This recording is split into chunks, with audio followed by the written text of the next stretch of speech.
The United States is a vast and diverse market for Indian businesses. The United States is a favored destination and has been. Our vast market and strong economy combined to provide a powerful attraction to invest in the United States. And the U.S. economic policy actively encourages investment. The World Bank ranks the United States #1 among large countries in ease of doing business. And in a recent 5-year period, Indian businesses invested over $26 billion in the United States. Now, what makes the United States a favored destination for foreign countries? Perhaps at the top of the list is our political stability. 4 years ago, when President Obama became our president for his first term, and he's recently been re-elected, the U.S. government invested in our failing auto industry, and now our 3 major auto industries, General Motors, Ford, and Chrysler, are back on top and producing excellent products. Not because of interference from the government, but because the government actively participated. And not only that, our auto industry has a sizable foreign investment, which further adds to the stability. The U.S. market is very large. We have 310 million buyers of goods and services. Our U.S. consumer base is diverse. We have a wide taste and for a wide variety of goods and services. And the U.S. is a gateway for our neighbors to the north and the south because of our free trade agreements. So entering the market in the United States gives you easy access to the market in Canada and the market in Mexico and with our other free trade neighbors. The United States is the world's largest domestic product.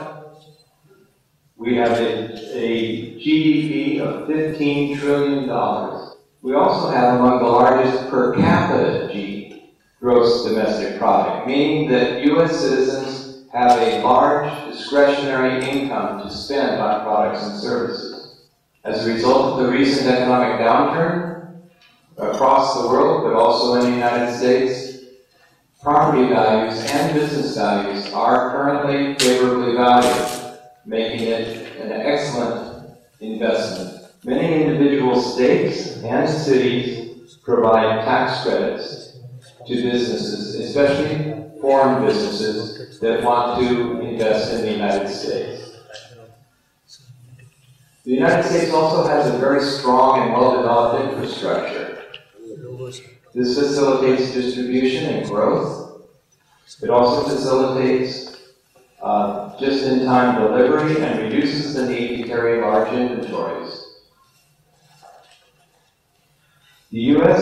is a vigorous proponent of intellectual property rights. U.S. government facilitates and protects intellectual property, and obtaining intellectual property rights is simple and cost-effective. What's an intellectual property right? A copyright, a patent, a trade secret.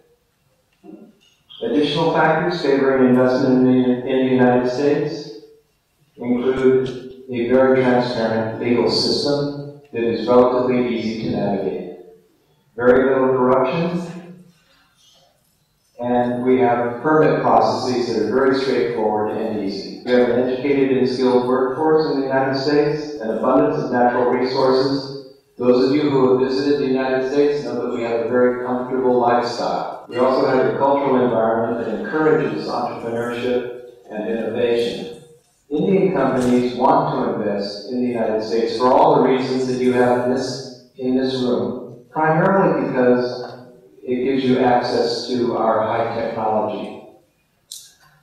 But what is unique for India is your low-cost operating model. So you're able to leverage the low cost with our high tech and deliver products and services to your customers. Doing business in the United States also makes it possible for you to spread beyond your own saturated markets and also to spread the market risks and economic risks. So that if something is not working well in India, the economy is down in India, it's likely to be up in the United States, possibly back and forth.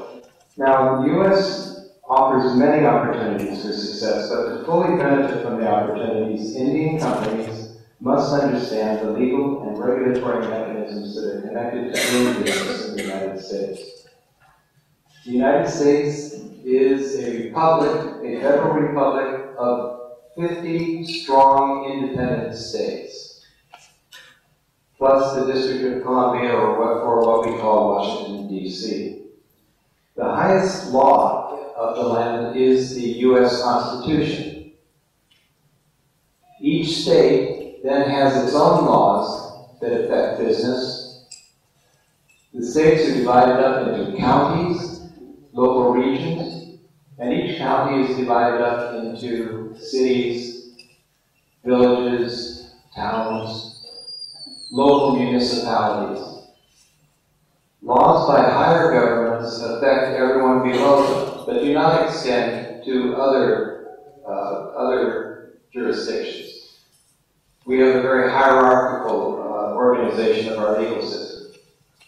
Foreign businesses must understand that all of the relevant federal, state, and local regulatory mechanisms that apply to them will apply to them while they're doing business in the United States.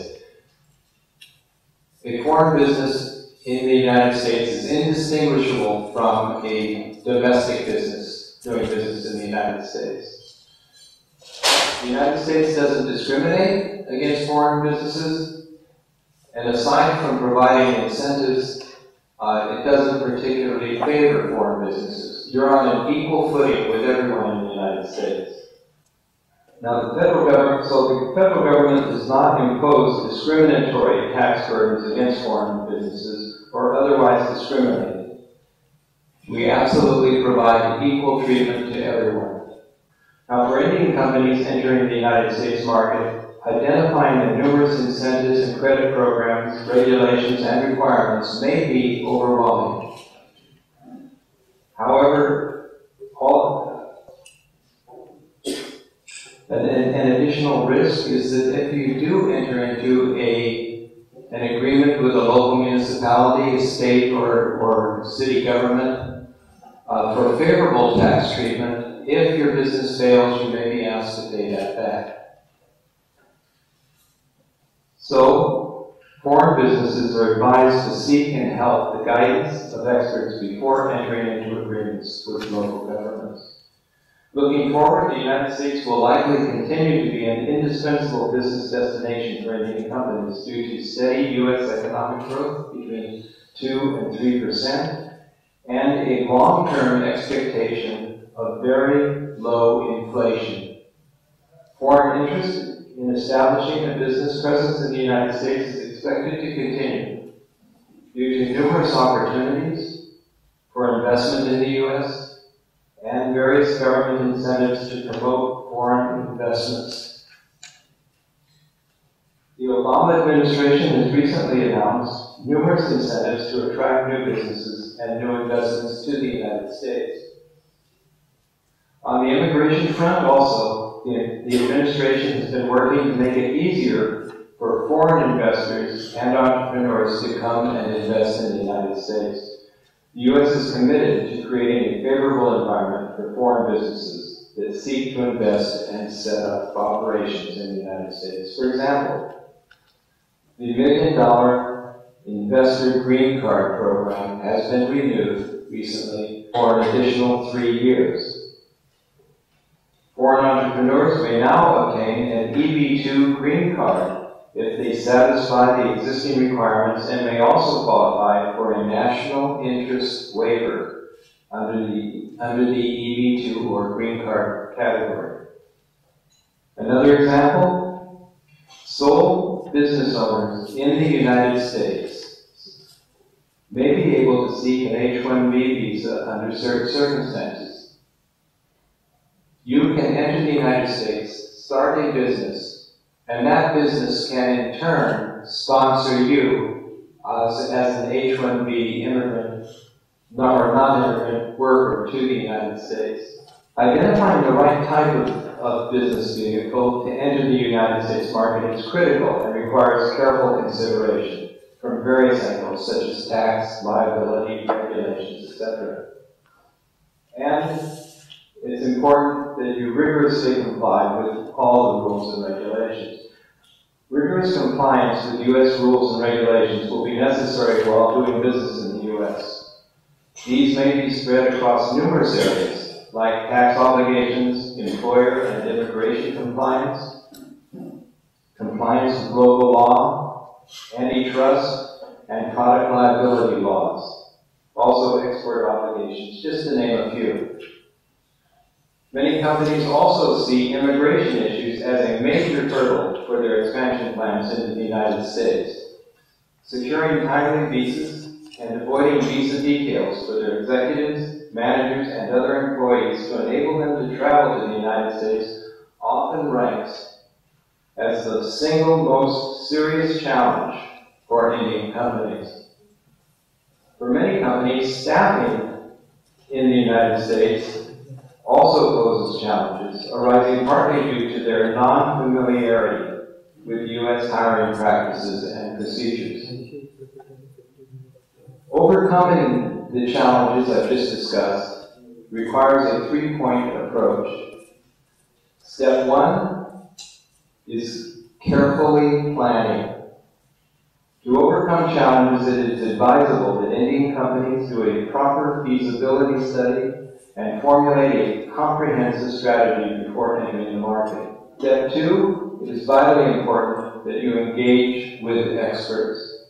Hire and consult with competent investment, immigration, legal, and tax advisors to understand and appreciate the challenges that your investment decision can bring. Taking appropriate steps based on professional advice will help you avoid pitfalls. Finally, step three, understand compliance requirements and obligations. It is therefore critical that you clearly understand all compliance requirements and obligations while undertaking operations in the United States. Be guided by a competent attorney and experts, such as financial advisors and accountants,